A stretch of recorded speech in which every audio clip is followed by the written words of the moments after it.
నాది ఒక జీవితమేనా? ఏం జీవితం ఇది అని అనుకుంటున్నావా? అయితే ఈ మాటలు నీకోసమే.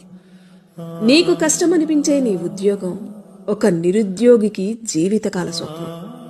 నీకు విసుగు తెప్పించే నీ పిల్లలు పిల్లలు లేని దంపతుల మధుర స్వప్నం. నీకు లభించిన ఇల్లు అది చిన్నదైనా నీడలేని వారికి అద్భుత స్వప్నం. నీ దగ్గర ఉన్న చిరు సంపాదన చిల్లి గవ్వ కూడా లేని వారికి ఊరటనిచ్చే స్వప్నం.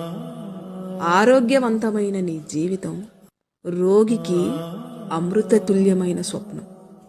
నీ ముఖం పైన ఉండే చిరునవ్వు విషాదగ్రస్తులకు దివ్యమైన స్వప్నం. నీకు లభించిన వాటి పట్ల కృతజ్ఞత కలిగి ఉండు. సంతృప్తికరమైన జీవితాన్ని అలవర్చుకునే భావాలతో జీవించు. అప్పుడు ఆనందమే నీ చిరునామాగా మారుతుంది.